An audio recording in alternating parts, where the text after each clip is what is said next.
Oh, it's early, but for those of us who haven't slept, it's late. I don't know what's going on, but I ate something that my body ain't happy with me about, so I might as well look at the matchups for tonight's games, because I'm not getting back to sleep. I'm going to be at work when these games start, so I might as well get an early start on the day, or at least be productive. So that's why I'm not in front of the whiteboard and I'm sitting on the couch. So, you know. Tonight, Carolina's in New York against the Islanders, and I'm going to be trying to be quiet because there's still a bunch of people sleeping upstairs. It's Darling. Halak's unconfirmed, but it's probably going to be Darling and Halak. Carolina's getting better. They are. And it's still early in the season. So if they can win this game, we could be looking at a Carolina team that's in a pretty good spot to make the playoffs after all. Darling has a 5-3-4 record and a 9-10 save percentage, so he's starting to come back from an iffy start. The Devils are in Toronto against the Leafs. This is a matchup of two of the top teams in the East, and the unconfirmed goalies are likely Schneider and Anderson. Schneider, with his .922 save percentage, appears to be back to where he's supposed to be. So last season was just a one-off. You write that off, and this year he's back to being Corey Schneider. Anderson has a .901 save percentage and has been inconsistent, but the defense in front of him hasn't been any good either. So you can kind of forgive him on that one. Dallas is in Tampa. Again, these are unconfirmed goalies because at the time I'm posting this, it's still pretty early in the day. Likely Ben Bishop and Andrei Vasilevsky. Dallas is coming off of not a great game against Florida. I know Luongo stood on his head and kind of stole that game, but man, you've got to win those games. And Dallas is not giving me a lot of confidence right now. Bishop's save percentage is down to a .908. So he was at a .930 and a .940 early in the season. It's down to a .908. Meanwhile, Vasilevsky has a .930 save percentage. With one shutout, he's 13-1-1. That's an intimidating record. Truly intimidating record. I'd be very surprised if Tampa doesn't win that game. Pittsburgh's at Ottawa. Pittsburgh is wildly inconsistent. Matt Murray, .903 save percentage, but he has a 10-4-1 record. So his win-loss record is good. His save percentage isn't. His goals against, 2.98, isn't anything to write home about. But they're in Ottawa against Craig Anderson. And while Ottawa's got really solid stats in their win-loss category, Anderson's save percentage is .895. You can't kick that can much further down the road. The issue with goaltending in Ottawa is probably going to need to be addressed this season. I still don't understand why they didn't keep Bishop. Arizona's in Montreal. Lindgren's confirmed. Ronta's unconfirmed, but likely. Ronta's got a .905 save percentage, which, considering he's in Arizona, is a minor miracle.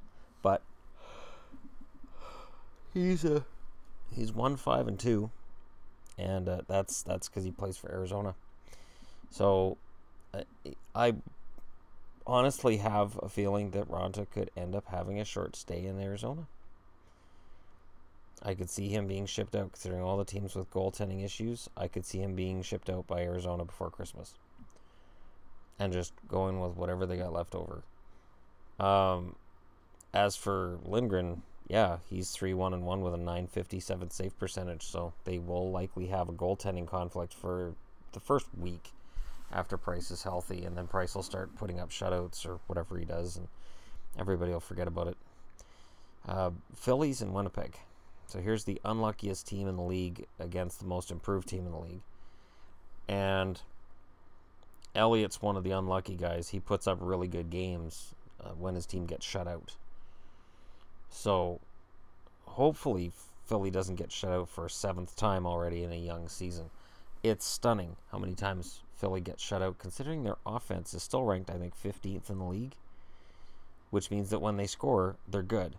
but it's getting that first goal that apparently is a challenge for Philly. And then you factor in the bad luck they've had with calls, with goals, and just referees seemingly hating them. It'll be interesting to see what happens against Winnipeg, a team that's played very well. Hellebuck is 9-1-2, 930 save percentage. His hot starts kind of tailed off a little bit, but he's still a much better goaltender between Steve Mason and Connor Hellebuck, which is weird because during the summer the talk was that Hellebuck wasn't reliable, you couldn't use him as a starter, and yet here we are. He's the starter again. It's weird. Nashville's in Minnesota in a game that's destined to go to a 0-0 tie until a shootout, or we'll have a cluster. Dubnyk is confirmed, of course. Rinne is unconfirmed, but highly likely. Rinne's got a 926 save percentage. Dubnyk now has a 926. Keep in mind, Dubnyk before these 3 straight shutouts had a save percentage. I'm pretty sure it was around 900 or maybe even below. I think he was at 899 or 898. Now he's at 926. He's 7-6-1, 2.36 goals against, and that's forgotten. He's going for his 4th straight shutout. I know better than to bet against Dubnyk. I've bet against him before, and he proved me wrong. So it's highly likely that Dubnyk is going to play well. I'm not going to bet on the shutout, though. St. Louis is in Edmonton. So St. Louis is going to be angry because they're coming off a big loss. Edmonton's going to be angry. They're coming off a big loss. This is in Edmonton, where Edmonton surprisingly has a worse record than on the road. Their goaltenders are unconfirmed. It's likely going to be Jake Allen and Cam Talbot. Talbot's got a 912 save percentage right now. Allen's only got a 908. That game in Calgary really hurt his stats. So Allen's hot start is kind of forgotten. He's 9-5-1, but that hot start's forgotten. Talbot's up to 7-8-1. If they win this game tonight, he's 500. And if they beat St. Louis tonight, there's officially going to be an issue with what now in St. Louis, because you can't let this get away from you, especially with Nashville getting hot. St. Louis and Minnesota as well. St. Louis can't afford to just start to drop now. Washington's in Colorado, so it's likely going to be Varlamov against his former team and Holtby leading the Capitals. An interesting fact here, Braden Holtby is the second fastest goaltender to reach 200 wins behind, you guessed it, Marty Brodeur. I made a statement not too long ago that I thought that nobody would ever challenge Brodeur's win record, but if Washington can remain a contender, and if Holtby can keep playing 65, 70 games a year, yeah, he can probably get to 500 wins.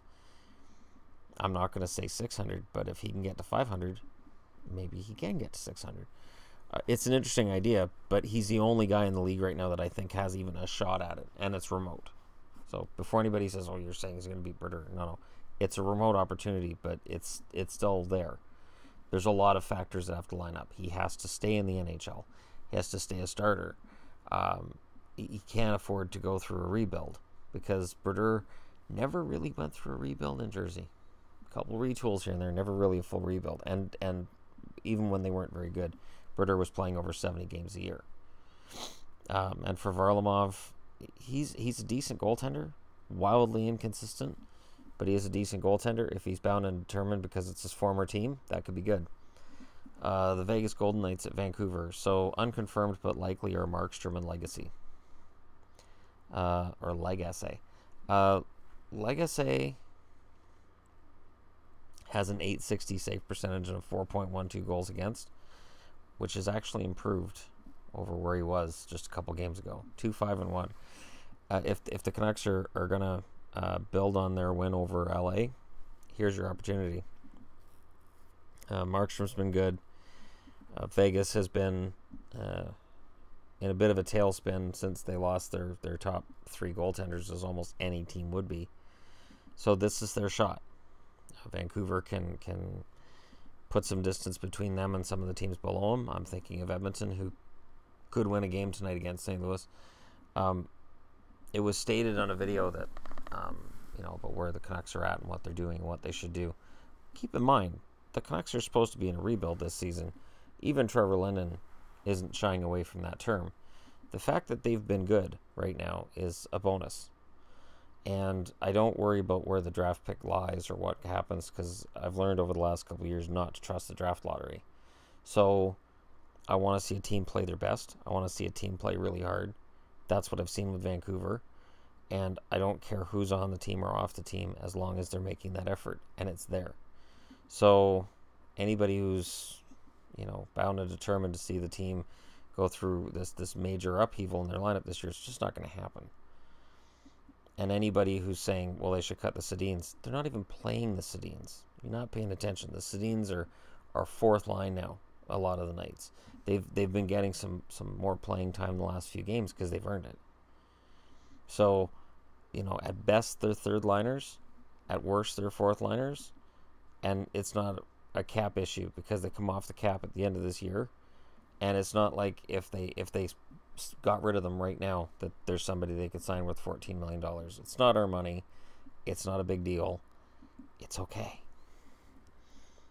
And there's nobody in the minors who's ready to come up. Nobody. Florida's in San Jose. Unconfirmed goaltenders are Luongo and Jones. So Florida needs to win a game in California here.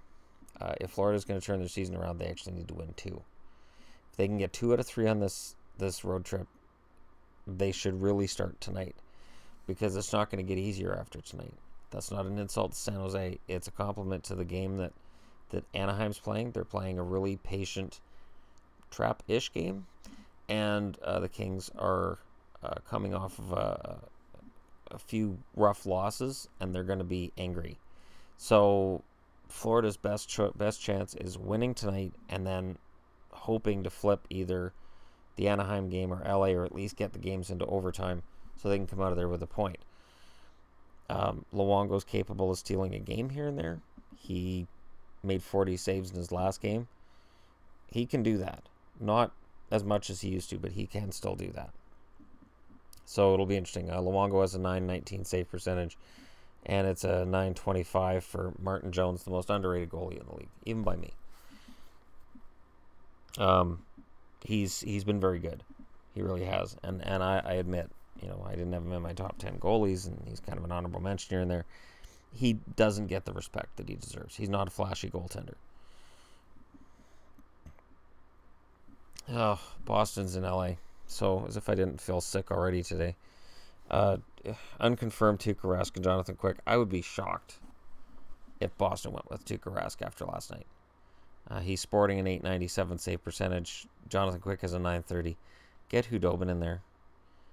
If only for just the change in net. Get Hudobin in there. You can't afford to lose another game on this road trip, and you're in LA, which is going to be tough. Get your better goaltender in there. I said it. He's the better goaltender. And there you go. So 12 games tonight. And I'm going to be at work. That's right. I work today from 3 till 8:30. So just make sure that I just don't quite get to see any hockey. By the time I get home, it'll be 9 o'clock my time, 12 o'clock Eastern. So there you go. All right, guys. Let me know what you think about tonight's games. Again, I apologize I didn't have the big whiteboard up or anything. But the way I'm feeling right now, I just felt like, all right, well, I'll do a video before anybody gets up. Just so I've got this in the bag.